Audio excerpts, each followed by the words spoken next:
Okay, it's letting me record now. Okay, so we should be recording now. Thank you guys for bearing with me. I know that there's lots of bumps in the road here.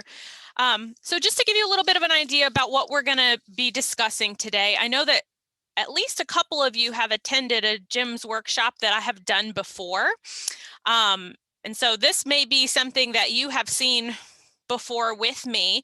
But what we're going to start out talking about is existing systems of classification.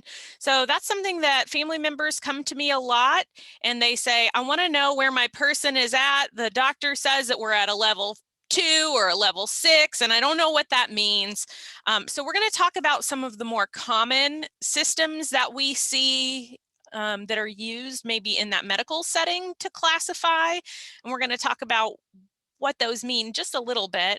And then we're going to talk about the importance of having this GYMS system instead of or alongside those systems. Okay, so we're going to talk about the difference between the GYMS system and those classic systems that you might see, and talk about the value and importance of seeing people living with dementia as having retained abilities, value, and kind of benefiting from the right support and care.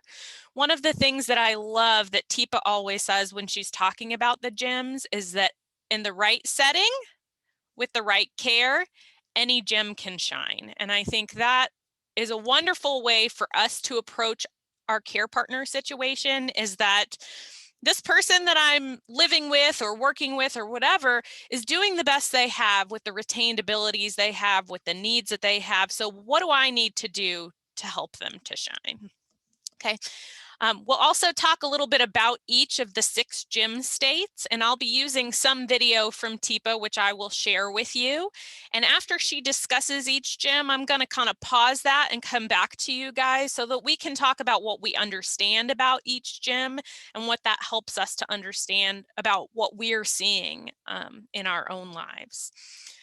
So we'll compare and contrast those a little bit, and then we'll talk about towards the end with those breakout rooms, sort of how that applies to your loved one, or how you might be able to see what GYM state each person is in. Good? Yeah? All right. So as I mentioned before, there are 6 GYM states, and Teepa is going to tell us about each of those states as we go through. I'm going to share my screen here.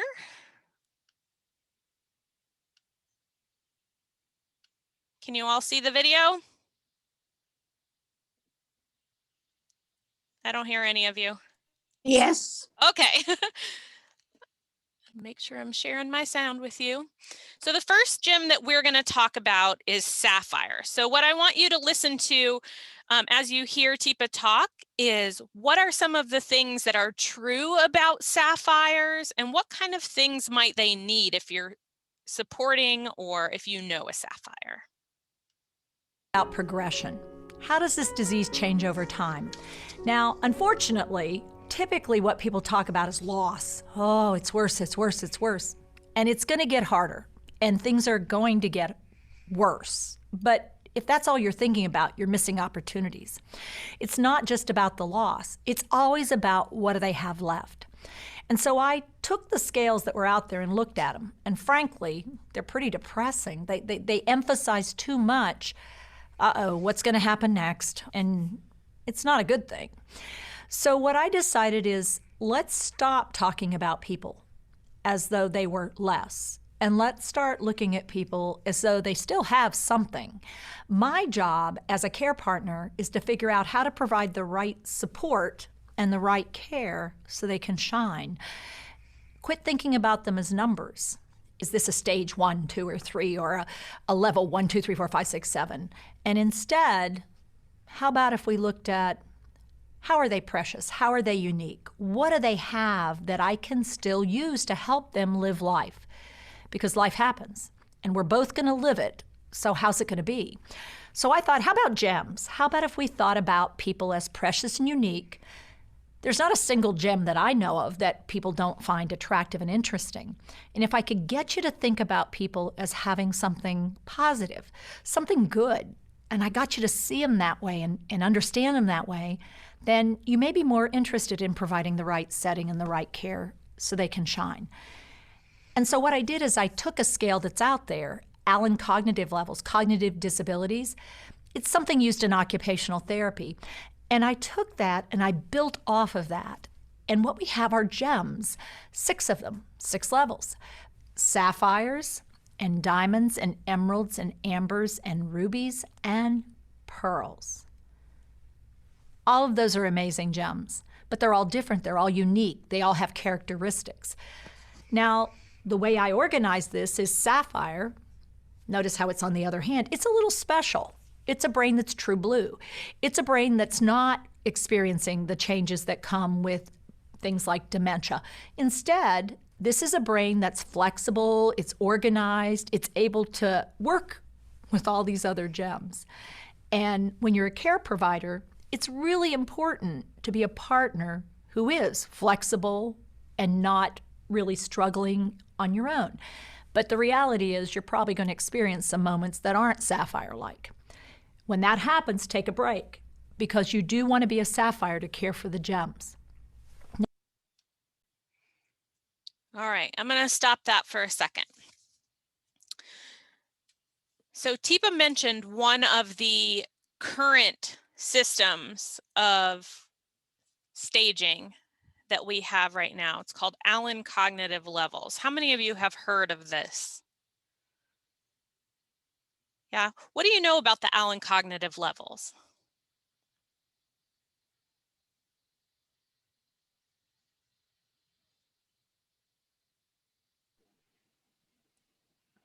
I get the 2 confused. Is it like it's rated 1 through 6 and Yeah, the Allen Cognitive Scale is 1 through 6.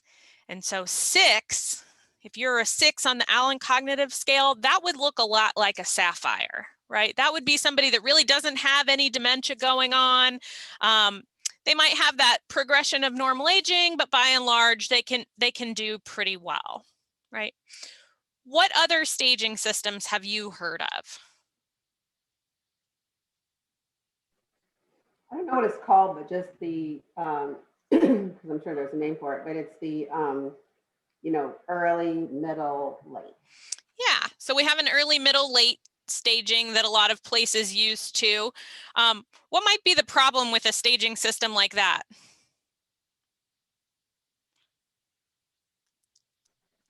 I think it's really vague. Very vague, right? Middle, what the heck does that mean, right? That could be 15 years worth of progression in there. It doesn't tell us a whole lot, does it? Also, what is the correlate in that early, middle, late to the sapphire?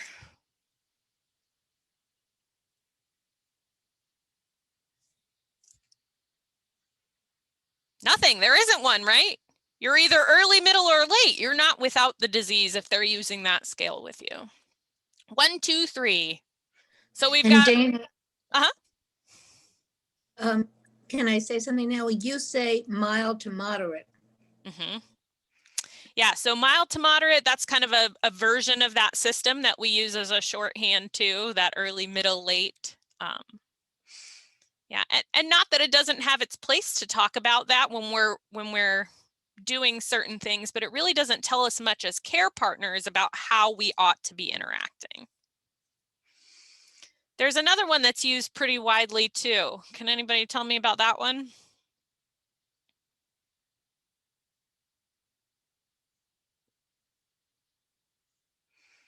The initials are GDS, if that helps anyone.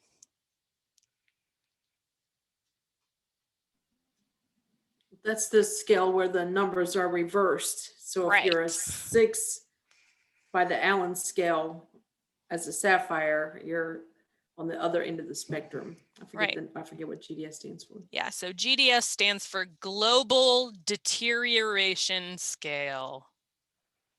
Who wants to be measured on the GDS? No one? How come? Just focuses on everything you lose. Right. So, you know, just like every time you lose an ability, you go up a notch, and you just until you're, you know. Right. So it focuses on what we've lost, and it's pretty rigid, isn't it? We're either a 1 or a 2. There's no in between, right? This is really tough for families because I think a lot of doctors use this scale. They'll say you're a 6, you know, your loved one's a 7. And if you look over that scale, there's kind of a list of criteria for each stage, and most people don't fit neatly into those. They might have aspects of 5 or aspects of 6 at any given time. On a good day, they may be more like a 4. So it's really hard to determine how to use that scale. Also, like Shelley said, it's kind of reverse of the Allen cognitive scales, right? On the GDS, if you're a 1, you're doing really great. No dementia, everything's fine. Whereas a 7 means pretty significant losses toward the end of life. And so it gets really confusing, I think, if you have different physicians that are using different systems and they tell you you're a 4. My first question would be, what scale are you using? Or what are you using to make that assessment? So this is why it's really important for us to utilize this GYM system. So not only does it talk about things that might be changing, but it also talks about retained abilities and how we can help. Does anyone want to take a stab at why Teepa may have used the GYMs as her qualifiers instead of numbers?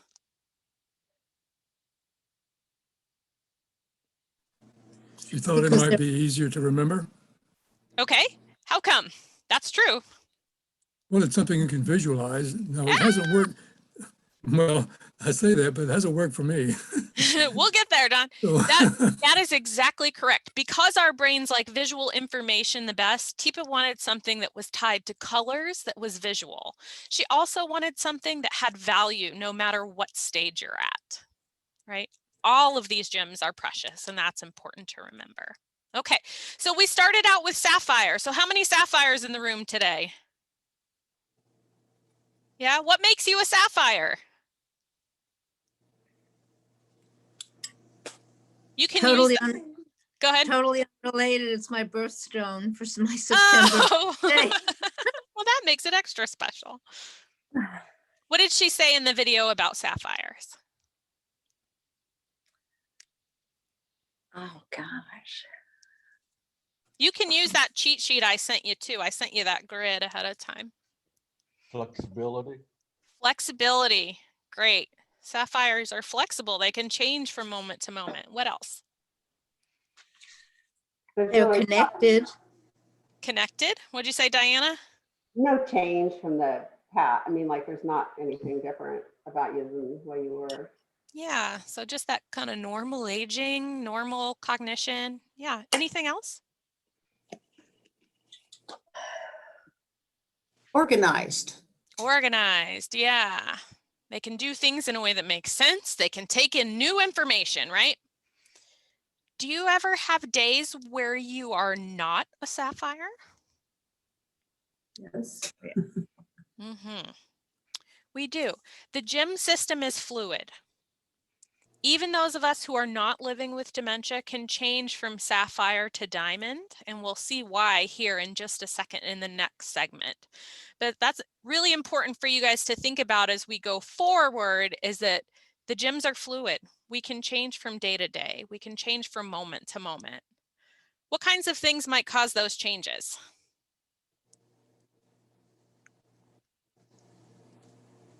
How much sleep you've had?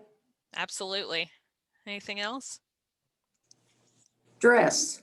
Stress. Absolutely. How many of you are under stress? All of us, right? Sarah, were you trying to say something? You're muted, but I thought I saw you talking. I can't hear you. There you go. Just what you were saying, the outside influences, things that are happening around you. You know, Mhm. even the puppy jumping on me, you know, I want to concentrate, but you can't. Yeah.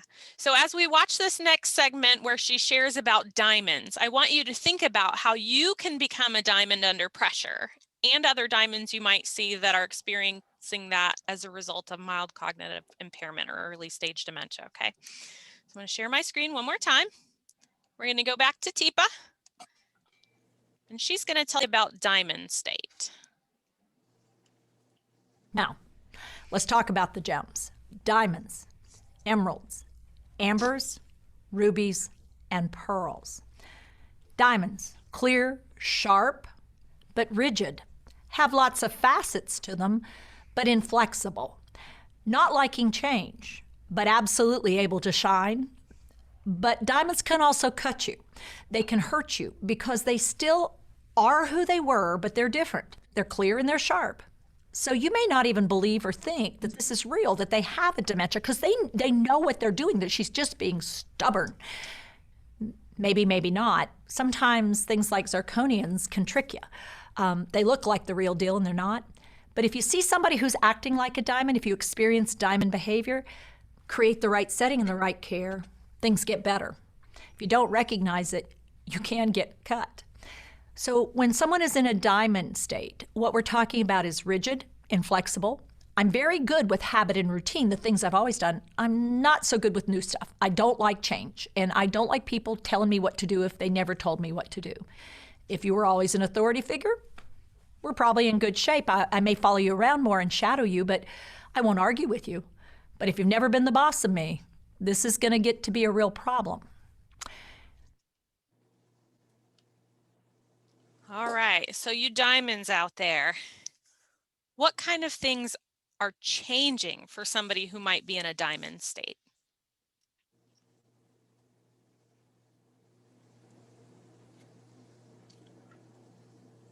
They have to take advice. Mm-hmm. They have to be helped. They have to like to be helped. Right, They so they don't- might struggle with somebody Yeah. trying to help them. Yes, making suggestions. And what might happen if you have somebody who, sorry, I missed that last part. Asking them to change their behavior. Yeah, so what might happen to somebody who struggles to accept that help? And we're coming in and trying to tell them what to do, where to go. What kind of reaction might we see to that? You're stressing me out. Yeah, That's what They he might- said. They might And- get hostile.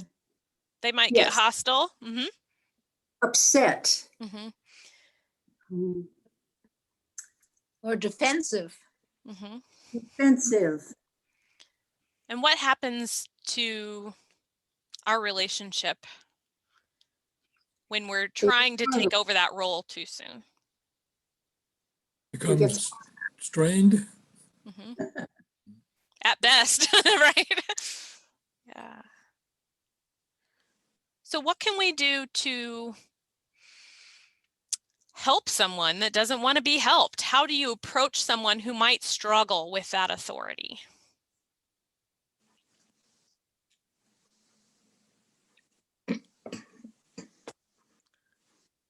Can you offer to work together or turn it into something as a positive thing? I love like- that. Can you give an example of how you might turn it into a positive thing? Mm. Or can someone help her with that? So if I said, hey, Dana, I could really use your help in the kitchen. Yeah, absolutely. Diamonds really like to help often, and they like to give their advice, right? So asking for help can be a really great way to motivate a diamond rather than telling them what to do. Good example. Anything else? I think also, it might be the time when one has to say, is this really important? Is it something that is it just me that wants that change? And how in life, how important is it? Oh, I love that, John. Yeah, sometimes our goals are not the same as that person's goals. So we have to decide, is this something that is really important, or is it just upsetting to me? And is it something that I can let go rather than engage in this push and pull? Really good. Really good. How can you notice if you're starting to become a diamond?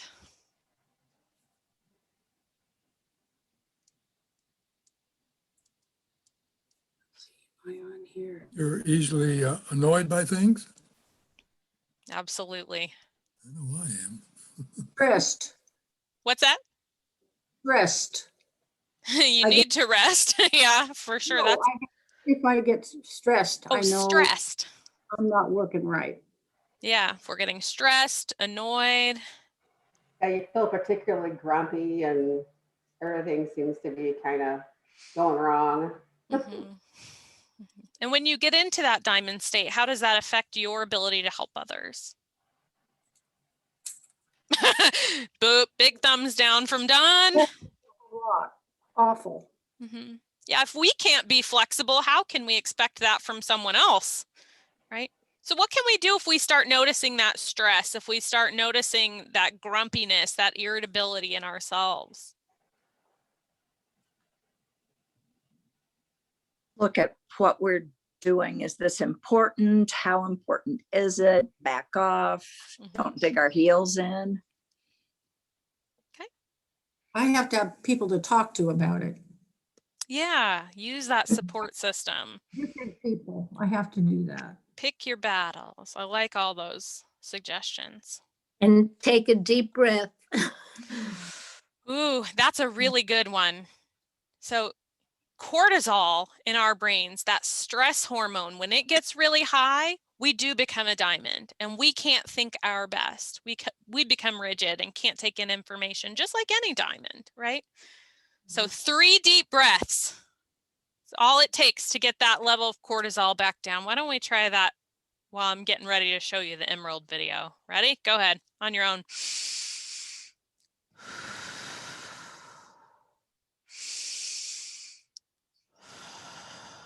One more. Okay, now we're ready to take in some new information. So Teepa's going to tell us about the next one. So far we've done sapphire, our true blue, clear thinking selves. Diamond, our pretty high functional, but maybe a little more rigid state. And next is emerald. Emeralds. Things are changing. And unlike the diamond, it's not clear and sharp anymore. There's a color, you've noticed. This is usually about the time most people get identified as having something going on. This is emerald, green, go. In a stoplight sequence, the green light is go. These people are going, but they aren't always sure where. Their words are not always clear and sharp like they used to be. Their direction and the time frame, it's not always where they think they are and where you thought they were. Emeralds are always flawed, but the emerald doesn't know that. They think they're fine. Everything's fine. So if they have a problem, you're it. Or if there is a flaw, well, it doesn't matter. So this is where we start to notice changes in my ability to do things. I'm making mistakes. I'm skipping steps. I'm getting lost in a day. I get lost in my life. I think you're a different person than you are. I think I'm in a different place than I'm in. I start a task and then I go do another task having not finished that. I get turned around pretty easily. I have a flaw, but if you match up and you don't point out my flaw, it goes a lot better. So with emeralds, things are changing for both of you. And I'm no longer clear and sharp. I am struggling, and I may not know that. Guess who will be struggling? You, if you're not careful, because you want what we had before, and you aren't going to be able to have that. Now let's talk about the next gem. Oh, anybody recognize that emerald? Mm-hmm. What are some of the things that Teepa mentioned point out an emerald to us?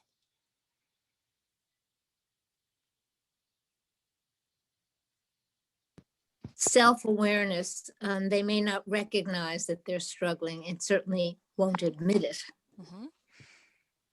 Yeah, this is when we really start to go, huh, this is something new, right?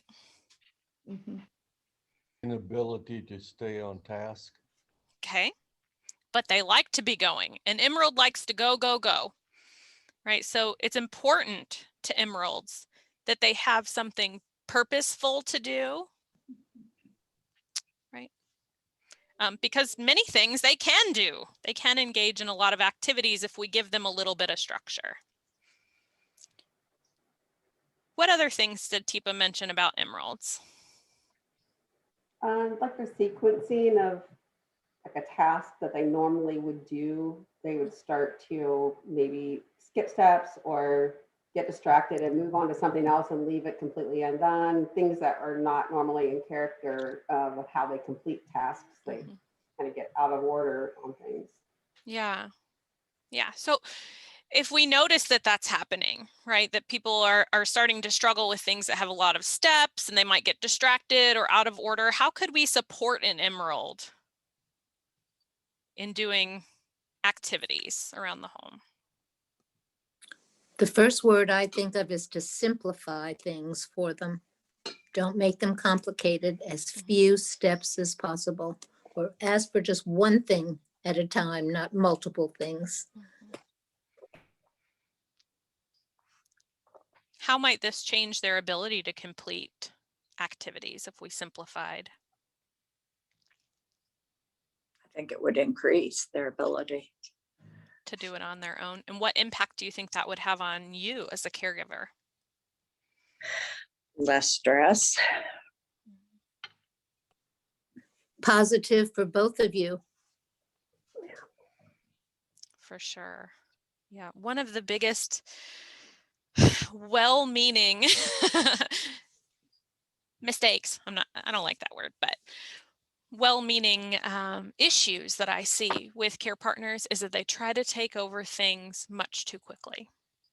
So they start to notice people in these emerald stages or in, even ruby stages that their ability to do activities is changing. And so rather than say, how can I simplify this? How can I set this up? How can I help with this? What they do is just take over completely, right? Are there activities that you can think of that you could simplify for your loved one?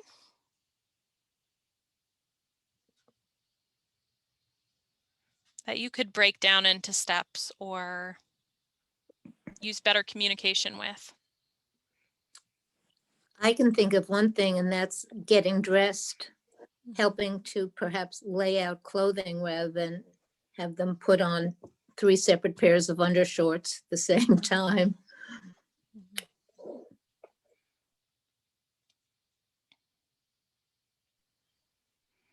Yeah, again, Wendy, you're going back to that visual communication, right? Putting things in the order that they need to be in, putting them out so that they're readily available and visual. Yes. Yeah. That can be really important. So around Emerald stage, people are missing about 1/4 of the words that we're giving them.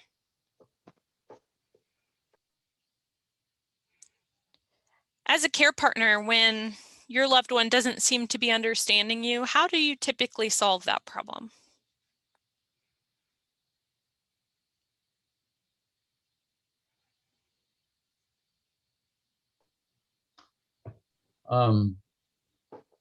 I try to process what's being said.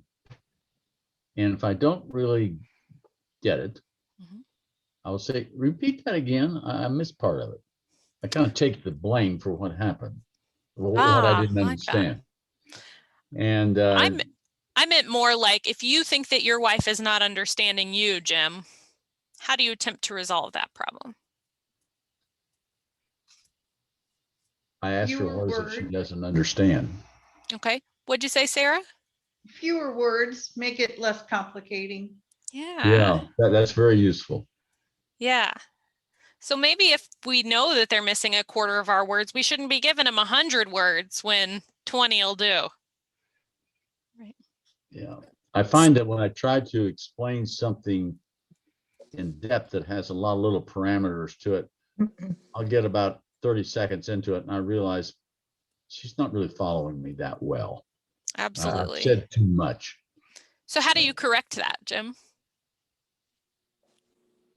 I I try to finish what it is I'm saying and then kind of see how did she catch the essence of it? I'll ask her, did she catch the essence of it? Mm, Or if I'm going someplace, I say, well, I'll write it down. I'll kind of leave a note if there's something like that. mhm. I'm getting a little better at that. But you're right. Sometimes I just say too much and I know that, but I'm getting better at that, I think. Yeah. Dana, I think the key word is simplify. Yep. Yeah. Keep it simple, stupid, right? The problem I have with that is I think I'm being simple. Ah, yeah, it really is a That's a learning struggle, curve, right? Sometimes we need to be watching the feedback that we're getting from that person to know if our Right. help is not really help. I tell this story a lot, but I really like it. I had a client very early on in my work here that it was also a neighbor of mine. And so, you know, my kids would see her when we'd trick or treat and things like that. She knew my family quite well. And after my daughter was born, I was telling her a story about something which I was very excited about. So, you know me, I was probably talking a mile a minute, saying 100 things, and she just laughed. And I went, "What?" And she said, "Do you seriously think I got any of that?" Okay. We don't usually get feedback that clearly from people living with dementia in our lives. Sometimes we do, but we might get other indicators from them that, you know what, the words are too much, right? What might we see? Often what I see is blank stare. Blank stare, And absolutely. then I don't know where to go from there. Yeah, blank stare, or they're not following through with things that we've asked them to do. So yeah, absolutely. Taking Wendy's advice, right? Simplifying. Putting in some pauses to get a little extra time to take in that information. Maybe using a little rhythm. Emeralds like rhythm. Pace is very important, allowing the other person to absorb what it is that you're saying Mhm, instead of keep going with one thing after another. mhm. Yeah, so timing. Absolutely. All right. Do we feel like we understand our emeralds pretty well? Can somebody summarize them for us?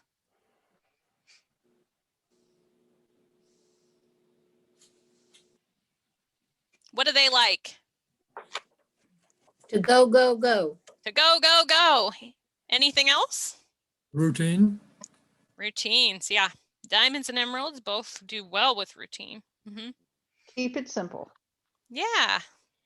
Can they do many of the activities of daily living, things that they love on their own? Yeah. What kind of challenges might they have?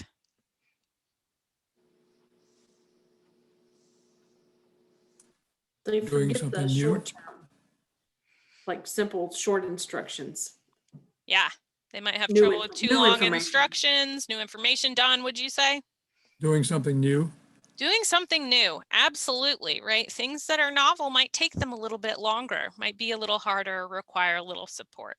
Good. Now, this sounds like my typical client. Yeah. I overwhelm them frequently with too much information, and I have to simplify so they can understand. Perfect. Yeah. And then we all do better. All right. So I think we've got emeralds down. Let's move on to the next one.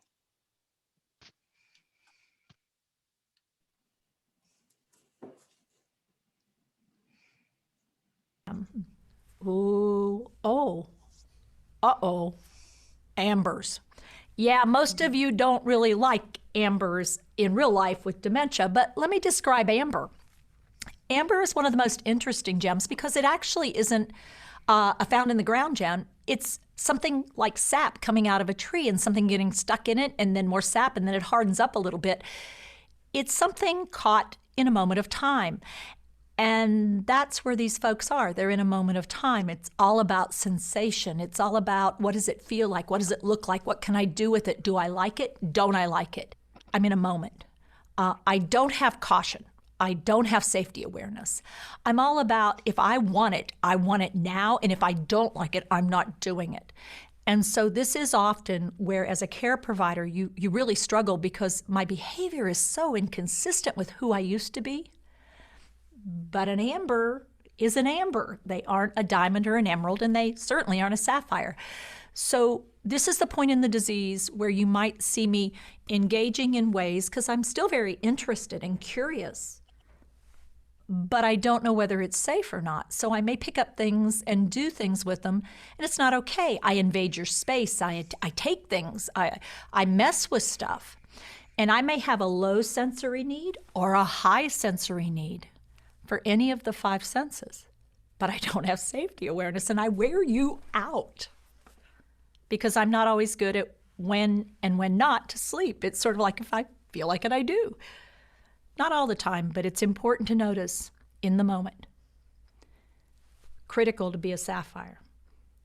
You struggle to not be a diamond at this point. Oh yes, we can become diamonds. Don't think it's all about dementia, it's about brain change. And in a moment, you can have a diamond moment, you little sapphires. In other words, you get frustrated with what's going on and you have a hard time, particularly with ambers. The next gem. Okay. So who wants to tell me about ambers?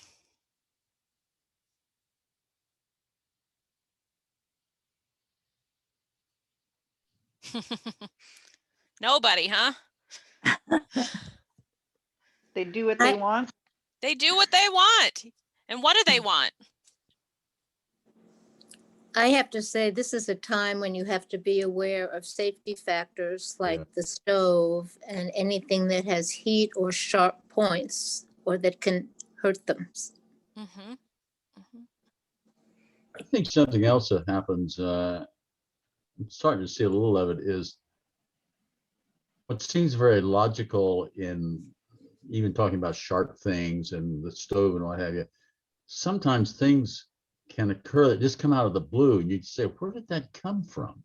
Mm-hmm. And it's almost impossible to predict the unpredictable.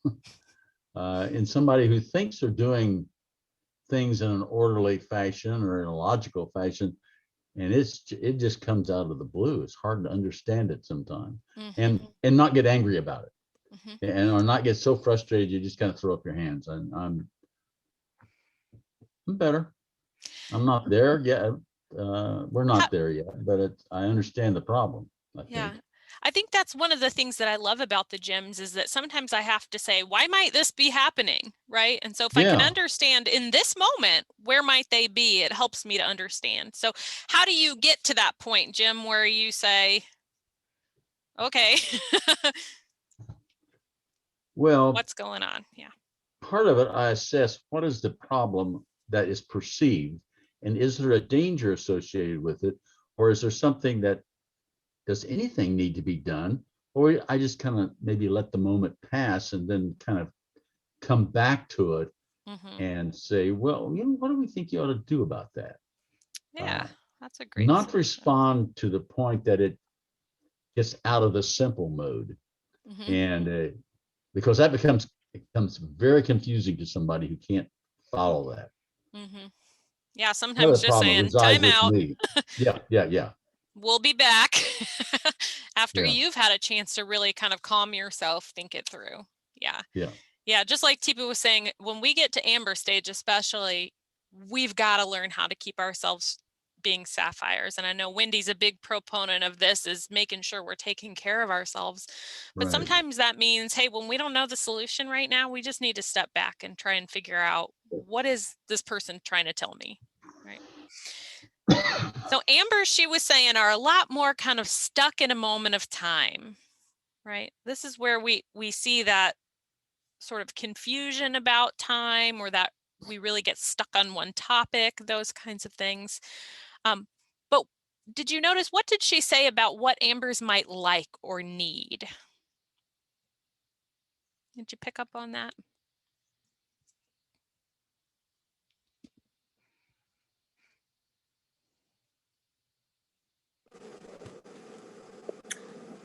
I'm just reading your page about gems, and one of them says, being fussy and let's see, fiddling and messing. So perhaps engage them in activities where they can mess around a lot and fiddle, even if it's finger painting. Mhm. Yeah, Ambers typically have a pretty high sensory need. And at this point, we see that the dexterity is changing, but right, strength and big movement, all of that are working pretty well for Ambers. Right. So how can we work with those big gross motor skills and give people something important to do?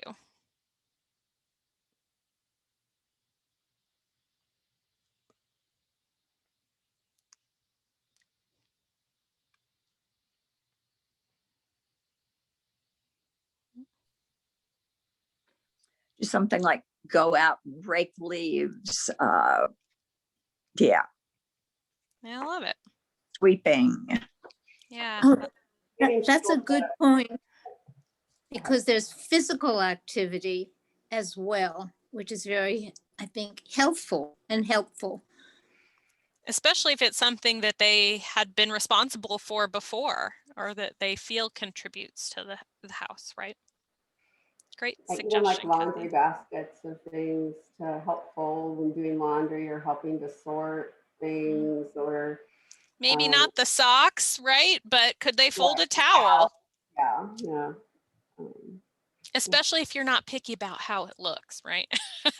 Well, that would never work with me. I'm a diamond on that, so. It's important to know. All right, so I go ahead. suggest choosing activities with low levels of frustration. The simpler, the better, so that they can have a sense of accomplishment. And gee, look what I did, and feel good about it. And because Ambers are stuck in the moment, you know, that they might not be able to follow that long sequence or do a big task, what types of activities might be best for that sense of accomplishment? She said they're still curious, and that struck a note with me. And I, that would be a good, go somewhere where you can elicit some talk and action, and Let them curious. explore. Yeah. Right. Yeah. Yeah. So staying in that moment. Dana? Yes. Basically, just going through the notes and stuff, I took your class in September 2017 at the Caregiver Alumni University, and we had the TIPA program that time. And basically, Darlene was already in Hearthstone a year already, but I tried to use those things and I started kicking in basically with the Amber one. It's the one that was, they say, back off, use hand over hand, resting hand and things like that.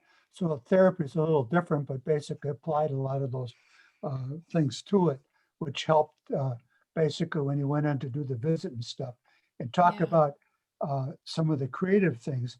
They had a lot of artwork programs and stuff there, and she was participating, doing artwork and things like that, even though at different times she didn't know what was going on.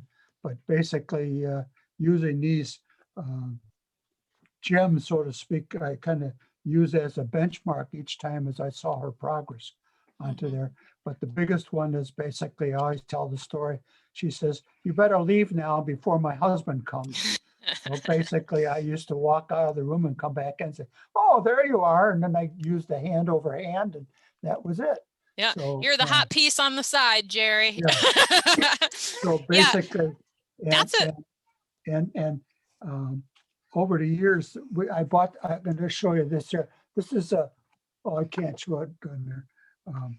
But basically, these different steps, I started being a caregiver with Darlene basically when she was diagnosed with MCI back in 2002. So it was a longer haul, but a lot of these tools, I was involved in some support groups out in Arizona. And one of these programs was a STIPA program through one of the local groups. So I used a lot of those things at entry level, and it worked over the years until the time that physically I couldn't take care of her. That's when we had to move her into a home. But these are very good tools. Yeah, I'm glad that you brought up hand under hand, Jerry. So those of you that have studied hand under hand with me, that is something that typically can work really well with ambers when we're trying to help them with a task. So using our support to help with the things that are changing because of that change in gross motor skills, in fine motor skills, but allowing them to do those large motions with us and do what they can do. Yeah, that's a skill that's very adaptable to working really at all stages, but especially with ambers can be very helpful. So, okay, let's go through our last two. And then if you've got to jump off, I know we're having good conversation. So Jim, we may not hit exactly on that hour. If you've got to jump off, please do that. And then we'll wrap up together. So I'm going to share TIPA with you again, and we're going to move down to rubies. Maybe. Ruby. Now, Ruby's changing yet again. We're no longer a caution light. We're at the stoplight. And what stops is all fine motor skill. But what do I keep? Big movement and strength. I've got some strength, but I don't have skill. So what you're going to notice in those times, I've lost fine motor in my eyes, in my fingers, in my mouth, and in my feet. So I have trouble figuring things out visually. I have trouble chewing and swallowing sometimes, but for sure, getting speech out. But I still have rhythm and I still have music. That's the gift. That's something I can still do because it feels like to you it should be skill, but it's actually sort of automatic. So with rubies, although I lost the fine skill, I still have the big. So my hands now are more gross. I don't manipulate, I hold. And because I keep strength, unfortunately I can grab onto something, and if that something is you, I could hurt you. I don't mean to. I like pressure. I like to hold on to stuff. I don't always know how to let go. Sometimes you're having that problem too, because you're, again, slipping from here to here because you're going from a sapphire to a diamond. If you find those moments, and you will with rubies, because it's so scary, I can't settle down. I can't get started. It's a struggle. You need to take that step back and time yourself out. Take a deep breath, get oxygen to your brain, let go of what was so you can be that sapphire. Oh, and that's critically important when we get to this last gem. Okay, so Ruby, we are starting to see a lot more change, aren't we? What are some of the things that you heard about rubies? Or that you know about living with a ruby? The loss of the fine motor skills and the speaking, the loss of the feet, the chewing. Yeah, Wendy? You've often spoken about eyes and how the peripheral vision kind of disappears and the focus gets narrower and narrower. Yeah, so to connect that with the gems, because many of you, we've talked about this before, you know, with our normal aging brain, we start losing periphery a little bit every year till, you know, when we're in a sapphire state, but we're a little bit older, we've lost about 45 degrees on the sides and that whole field of vision, right? In the diamond stage, so maybe we haven't been diagnosed yet, maybe we've got an MCI diagnosis on board, those kinds of things. We're already starting to develop that scuba vision. Remember that? As we move down the chain to emerald, oh, I'm moving the wrong way. What would be the next visual change? Right, Shelley did it, binocular vision. By the time we get to ruby, we're down to that monocle, right? Yeah, I know we've talked about those visual fields a lot in here and how important it is to use our approach considering that visual field. How might we use hand under hand? Those of you that have done the hand under hand work with me, how might we use that with a ruby?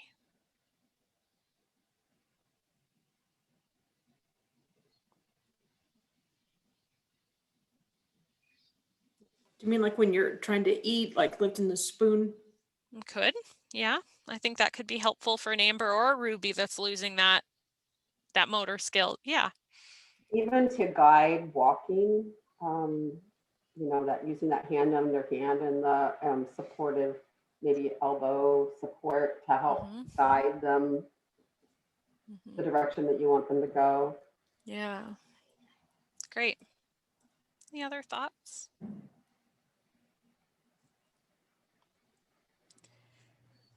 Ruby, I have, go ahead. the question I have is, Teepa said they still have rhythm and music. Yeah.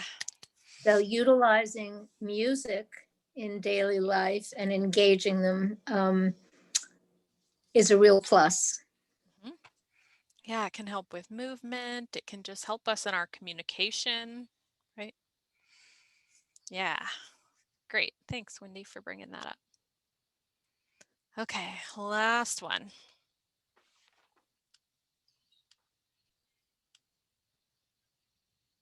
The pearl. Now, I selected the pearl for this state because at that moment, think of the outside of an oyster shell. And as you look at that oyster shell, I've got to tell you, that is one of the ugliest things you'll ever see in this world. And you never think that on the outside of an oyster shell, you're going to find this amazing thing. And at the end of this disease, what this disease does to the human body is pretty ugly. It turns on reflexes. It shuts down systems. It's making it very difficult. I lose my gross motor. And what I'm ruled by? Reflexes. I'm actually stuck. I'm trapped. But with the right care, the shell relaxes just a little. And in there you find this amazing gem, a pearl, built layer upon layer on a single grain of sand. This amazing gem, still in there, but often trapped. And sometimes, if you're not careful, you spend way too much energy worrying about the shell, and you miss the most important thing. That's not the gem. With the right care, you get to see the real gem. This amazing person, not who they used to be, but I'm still in there. I'm me, but I'm different. I'm not a ruby or an amber or an emerald or a diamond. I'm not the sapphire I may have once been, but I'm still there and I'm still me, but I'm different. The question for all of us is, can we see the precious and unique? Can we experience the person as this amazing gem of great value and give them the right setting and the right care so they can shine? Oh, don't you love that? I always get chills when Teepa talks about the pearls. What are the pearls ruled by? I saw your mouth say it, Linda, but I didn't hear you. But I think you said reflexes, right? Yeah. Reflex. So what kind of communication might a pearl benefit the most from? Touch. Touch. Yeah. What else?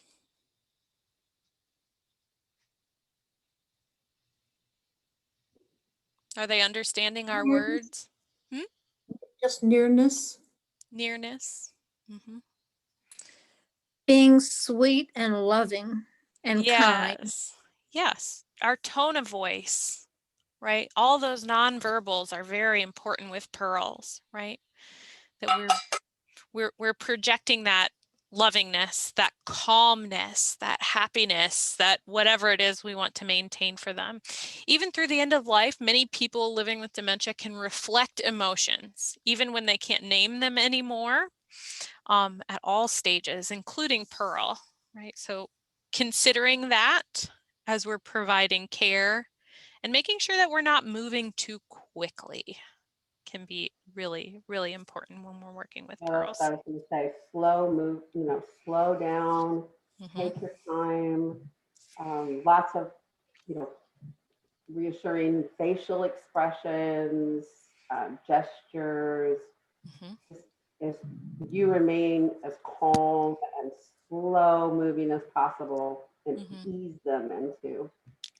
Teepa is really great at this. If you ever see any of her videos of working with pearls, and Naomi File, if you've ever watched any of her videos, she gets so close and she uses calming touch and pressure, and she's just wonderful at using her own being to be there with pearls, and to get them to respond more than they may in other points of their life. So if you have to duck off, we are right at 11. But for those of you who can stick around, I just want to give us about 5 minutes, and I'm going to split you guys into breakout rooms, and I just want you to kind of use the sheet that I gave you, to use the things that we learned in the video and discuss, and see what it is that you notice in the person that you might be supporting. What gem state do they tend to be in, and what can you do differently to support that person? So this is another new thing for me to try.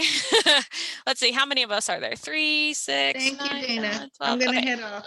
All right, so I'm gonna put us in just 3 different breakout rooms. It should assign you automatically, and it should pull you back automatically, so you don't need to do anything. So I'm gonna go ahead and open all those rooms, and I'll see you guys back here. Hold